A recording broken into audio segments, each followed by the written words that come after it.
What's up, guys? Welcome back to the channel. Today we have a 2003 Honda Shadow 750 American Classic Edition. Deluxe. So the Ace Edition. Got a couple issues with it. We've got the petcock. It doesn't shut off when it's on off. It still leaks a little bit. And then it bogs when you give it full throttle. And it kind of sputters, so definitely a carburetor issue there. I'm gonna try to get that fixed tonight. And I think those are the only two issues. Other than that, Johnny can do a walk around, show you guys what we're working with. Got the wine rent, so we brought out the wine. What year is this? 03 skis. It's a 2003. Looks like a 2022, huh? How many miles on it? Go check out the miles, boys. Wow, where did you find that? I don't know, ask the deal god. He's standing behind the camera. So, you want to give us some history on it? History is that it's only got 8,000 miles on it and that it's a Honda. All blinkers work, headlights work, brakes work. Literally everything is really nice on it. It's just having a little bit of... Sorry, I tried to mess with the camera there. It just has a carburetor issues. But we should be able to get it running pretty fine. Should we give them a quick sort of buying tutorial? What do we look at when we buy one of these? Yeah, when we buy a bike, we first think... A cruiser. A cruiser, because usually we want the least amount of problems for a cruiser. First things first, you get there, touch the exhaust. Touch the exhaust, make sure it's cold. That's literally the number one thing. Second thing we go for, look under the bike, make sure there's no leaks under the bike. Down there, make sure touch it, get your hands a little bit dirty. It looks like it's leaking already, bud. That one's from the that's another bike. We bought some seals for it, but check the oil level too. See how much oil it has. For example, this one's a dipstick here. Some of them have a screen, but always level it. Check the oil level. Like this one was pretty clean. What does clean oil look like? It looks kind of like honey. Yellowish, huh? Yeah, a little yellow. If it's black, it's what? If it's black, you don't want it. It's whack. Yeah, it's whack. What happened here? What? Yeah, this, I mean, it happens sometimes. Some idiot that doesn't know how to install these back on might leave it halfway on there or something. Ends up going out for a ride and, you know, burns it off with the exhaust here. Original exhaust. Also, if it's tuned or if it has a different exhaust, try to see how it starts in a cold start, or if you rev it, just rev it on idle, and then just rev it there. And if it kind of like sputters or anything, it's because it's not jetted right. So that's another kind of thing to look out for when you're buying a bike that's with an aftermarket exhaust. A lot of the time, these come with the passenger seat. So if they ever use it, you'll find scratches such like these right here. And you know, you can just get the seat, which we got. And That's at least $1,000 discount, right? yeah, for sure. Easy $1,000 discount. I mean, always. This is a mandatory thing. Get on the bike. Oh, you gotta and check out the suspension. You have to check out the suspension. What about tires? Tires are a big problem. Well, so the first thing I look at tires is the date. So I noticed that these are Dunlops. Generally, Hondas from factory come with Dunlops, but these tires are from 2017, so they were put on about... How do you know it's from 2017? 2017, so most tires have a date on them. For example, right here, the last two numbers will show you the years. So this one says 17 there, so these tires were made in 2017. Okay.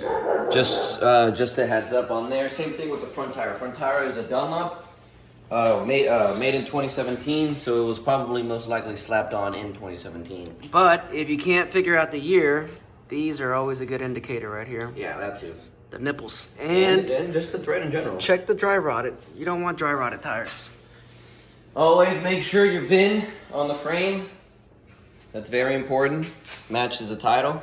Well, we can't really show that. But that's that. Other than that, just take a look. Another good sign that it's actually original mileage. But yes, your VIN number is right there on the neck, Yeah. every time. And then a good sign that has low hours, warning labels.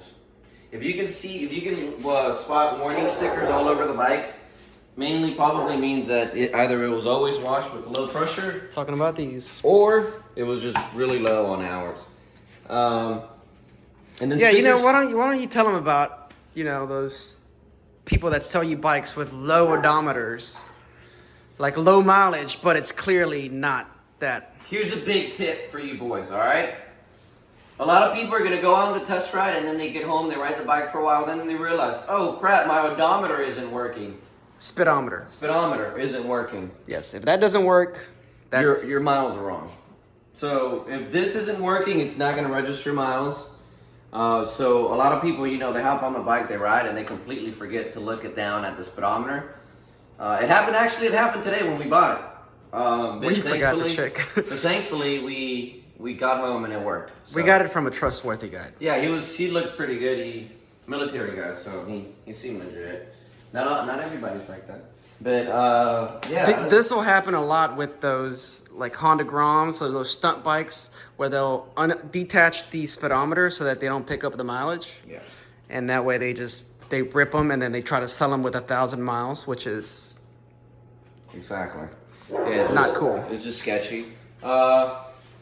This is like going the extra mile, but you can always just like this spark plug is exposed here, so you can just pop it out, take a flashlight in there, see how rusty it is. If it's not too rusty or looks pretty good, then it would be good. But that's another good little quick tip. Why don't you tell them about some of the red flags we noticed on this one? Maybe they can get some feedback. So on this one was the bogging, definitely the bogging. When we took it out for a spin, if you quickly jump on the gas, it'll bog and sputter. Even after a 10-minute ride. Yeah, so It's already warm. yeah, a lot of things that you guys want to look out for is ride the bike. You know, you're spending your hard-earned cash. So when you buy a bike, make sure you ride it to the point where you're more than satisfied with it. Don't just go out there, take a lap around the corner and come back and then, you know, expect it to be perfect from just testing it out that far. Go out, go to the streets. If you want to, take multiple laps, get it up to 5th gear, and, you know, actually ride the bike, you know? And then... Cold start and warm start. Even after you've Yeah, ridden it, exactly. go back and restart the bike and make sure that it starts up just as easily when it's warm. Every time, hot or cold, it has to start up pretty easy, especially when it's hot. If you're having issues while it's hot, don't buy it. Unless you live in the cold and there's actually like very cold weather, then yeah, you're gonna have to choke it. It's still like if it's really hot, then it shouldn't have a problem. But let's see, other issues are, I mean, these are small issues too. But make sure your key, if it's the original key, make sure that it is. Oh yeah, tell them about the time we got that Yeah. that so- gas cap that didn't match. So sometimes the key, one time we got this and it didn't match the gas tank. Oh, another thing is look for rust inside the tank. This one's a little. Bit on the edges here, so I mean it'll come off with some. It's just it's got 8,000 miles, so it sits for a while. But as long as the actual tank inside isn't too rusty like this, you can take off because the gas doesn't get up out here. But that should be fine. But if it's a lot of rust, then you're gonna end up having carburetor problems in the future because all that stuff ends up in your gas tank. But yeah, that's another tip there. Let's see. Oh, another thing. Come around here. yeah, why don't you start the bike and show them I'll everything? show you guys here. Look at the lights. If just like a car, every light is supposed to turn on, right? Saw that? And then they turn off once you start the bike. See, it's starting up. The S for Honda means the stand is on, the kickstand is on. So whenever I turn on the bike, this light should turn off. That also is a service engine light or No, service. it's not. It's not? That's not. That's the kickstand. So if you put the kickstand. What does the S stand for then? For stand, that the Oh. stand is on. And then you turn on. When you turn on, that should come off, that should be off. That stays on because you're in neutral. Your light indicators, your high beam, low beam. And that's it. Make sure all those lights turn on and off. You want If to see- you want to tell them about the brakes? Yeah, the brakes as well. Something we always check. Like for example, the brake on this one for the front was not working. Make sure you won't pass inspection if that doesn't happen there. Yes, very important for inspection. Back, make sure the back one works too. Front and back. If they don't work, you're not going to Make pass sure inspection. Your signals, front and back signals work. Front and back signals on the left and right. High beam, low beam have to work to pass inspection as well. You have to have your light on for a motorcycle at all times, your front light. So if you know, your low beam is gonna it's not working, you're gonna have a hard time because you can't have your high beam on all the time. It'll either bust your light or cause other electrical problems. We're not gonna do it now because we're in a enclosed space, but the horn. Yeah, the horn too. Make sure the horn. Don't press it, please. Yeah, it works on this one. And then obviously to get all that passed, you just have to make sure everything's right. Your brakes, take it out. We for a didn't ride. have to worry about it on this one, but chain, right? Yeah, your chain too. Make sure it doesn't have too much slack. These are heavier bikes, so your chain might be a little tighter than usual on these, but. Or your drive shaft, depending on. Yeah, I know a lot of Yamahas have them, but yeah, this one seems to be pretty good shape. We're gonna do a carburetor cleaning on it, see if that fixes a couple issues. And Something then that we'll did jump out was the sort of coloration, just the condition of that petcock. We knew something was up, and it leaks when Yeah, it's off. so this one leaks when it's off because I took this off when we got home and it actually leaks when it's on off, like slow leak. But you know, if your float boats are on in spec, it shouldn't bother it. But still, over time, you're just gonna build up more gas in your carburetor, and especially if you sit it down and don't use it that often. But yeah, we ordered a new petcock for it either way to get that out of there. And then we haven't checked the air filter, but you can't really check the air filter without tools. So it's nice to take tools, but I don't know how much time the guy selling it has. But we usually don't check the air box filter, to be honest. Because you should always change it. Yeah, just regardless, you don't want to believe people all the time. But I mean, other than that, this bike was pretty good. But it's just that carburetor issue. Like for example, if you on this one, if you go slow and hit the throttle slowly, it'll catch up. But if you just gas it, it won't react the way you want it to. So what are we doing today? We're about to hit the carburetor. After this, clean it up. Wait for that petcock to come back and we'll see how she rides after all that. We'll see. All right. I said action. All right. So we've got the carburetor out. It's time for some heart surgery. It's got a lot of hoses that go into it. So just remember how many hoses you connect to it. You got two here, got one there for gas. Just from looking at it, how does it look without opening it?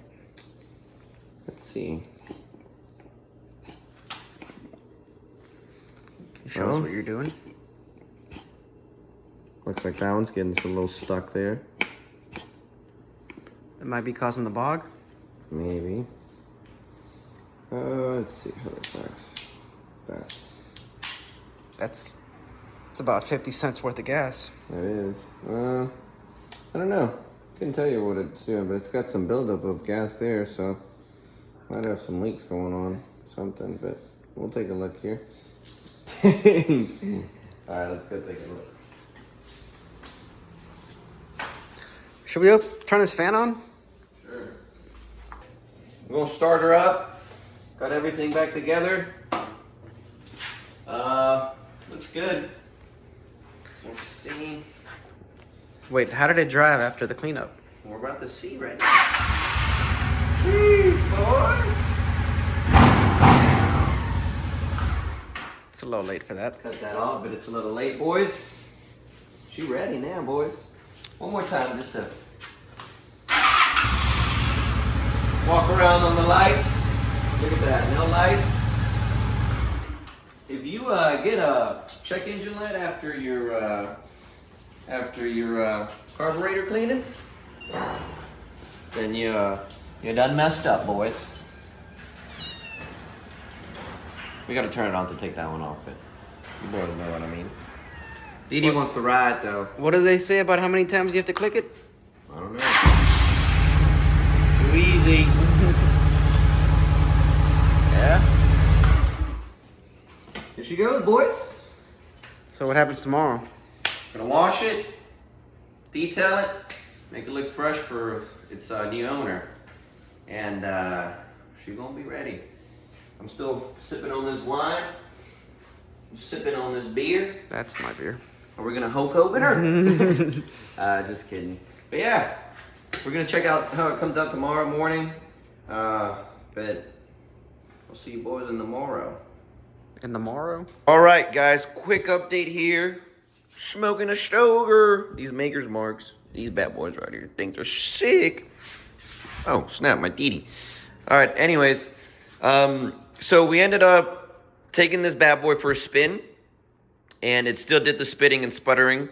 Not sure what happened, but I took out the spark plugs, and as you can see, it was running pretty lean here. This is a sign of a lean spark plug here. There we go. Kind of blistered, a little brown on one side and a little white on the other side. So, ended up putting some bigger jets. These here are the OEM jets. Front one is a 105 and the back one is a 110. Ended up having some spare jets here. Slapped a 108 for the front and a 112 for the back. Slapped everything in. Put some new spark plugs all around. Took it for a spin and it rides like a charm, boys. So, with that being said, now it's going to be complete wash time. And wash, clean up, check it out. Put it on the market and let someone have a Merry Christmas. Cha-ching! Sheesh! Alright guys, so this is the final results here. Quick update on it though. The idle jets were too low as well after rejetting the main jets. So I bumped it up like I said. So the original idle jets were 42s and I put 45 on them. And now it starts right up. It rides good. No more bogging. Idle's perfect. Cold start. This key over here.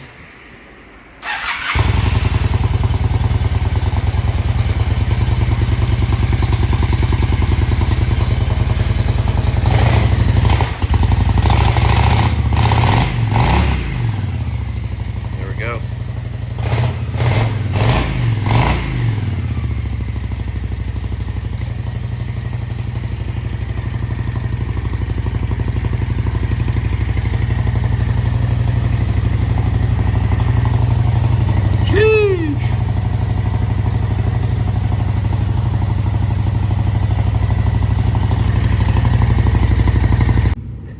Alright guys, thank you for watching the video. Go ahead and stay tuned for more. See you next time.